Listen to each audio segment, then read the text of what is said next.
এই হাদিস পার্কের ডিআইজি মহোদয়, বিভাগীয় কমিশনার মহোদয় এবং ডিসি স্যার নিজে সকলে মিলে ছাত্র সমাজ এবং ছাত্র জনতা সকলের সম্মুখে তিনি এটা উদ্বোধন করেন এবং এখানে মাসব্যাপী এটা চলবে।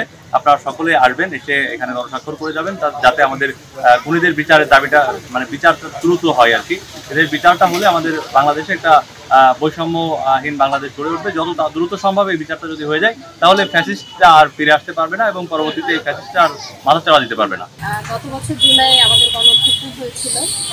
জুলাই ধরেই আমরা যাত্রা শুরু করেছিলাম। দীর্ঘ 17 বছর যে ফ্যাসিস্ট সরকার তার যত সন্ত্রাসবাদ, খুনি, গুম মানে যত ধরনের নির্যাতন উনি চালিয়েছেন তার বিরুদ্ধে আমরা এই জুলাই প্রথম নামি রাস্তায়, এবং সেটা ছিল কোটা বিরোধী আন্দোলন। সেই আন্দোলনকে উনি একটা ধ্বংসযজ্ঞে পরিণত করে এবং অনেক মানুষকে খুন করে। সেই শহীদদের রক্তরূপে দাঁড়িয়ে আমরা গণঅভ্যুত্থান পেয়েছিলাম এবং ফ্যাসিস্ট সরকারকে আমরা দেশ থেকে উনি আমাদের জন্য পালাতে বাধ্য হয়েছিল। কিন্তু সেই সরকারের আজ পর্যন্ত কোনো বিচারের আওতায় আনা হয়নি। আমরা সেই বিচারের আওতায় আনার জন্য জুলাই আবার এসে গেছে, আমাদের সেই রক্তাক্ত জুলাই। সেই জুলাইতে আমরা এখানে স্বাক্ষর কর্মসূচি করেছি, যেখানে আমাদের মাননীয় ডিসি সাহেব এসে উদ্বোধন করে গেছেন।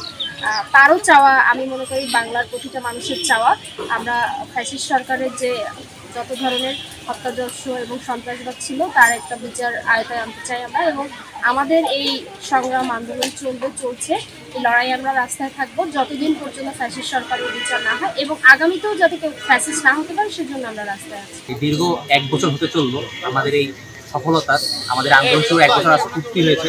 আমরা এখনো পর্যন্ত আমাদের এই আহত ভাই বোন, শহীদ ভাই বোনদের খুনিদেরকে বিচারের আওতায় আনতে পারি। আমরা তাই পরিপ্রেক্ষিতে আজকে আমাদের এই যে আমাদের গণস্বাক্ষর কর্মসূচি আমরা চালু করেছি, আহত এবং শহীদের বিচারের দাবিতে গণস্বাক্ষর কর্মসূচি। এবং আমি এখানে আজকে 2টি স্বাক্ষর করেছি, একটি আমার নিজের স্বাক্ষর, একটি আমার বড় ভাই নির্মুগ্ধের পক্ষ থেকে স্বাক্ষর। আমি চাই এবং আমার বড় ভাই নির্মুগ্ধ, আমি নিশ্চিত তিনি উপর থেকে চান যে আজ তার এবং তার যে ভাই বোনেরা শহীদ হয়েছেন, তার যে ভাই বোনেরা হাত হারিয়েছে, চোখ হারিয়েছে, পা হারিয়েছে, তাদের বিচার হোক।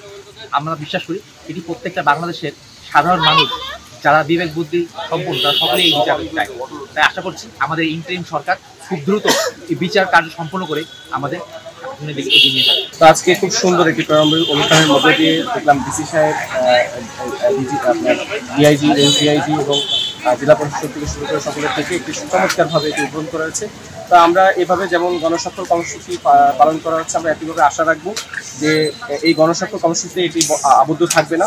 জুলাই গণহত্যার সাথে জড়িত সকল পর্যায়ের যারা আসামি আছেন, খুনি হাসিনা থেকে শুরু করে একদম রুট লেভেল পর্যন্ত সকলকে বিচারের আওতায় আনবে বর্তমান দেশকে, এই আশাবাদ ব্যক্ত করছি।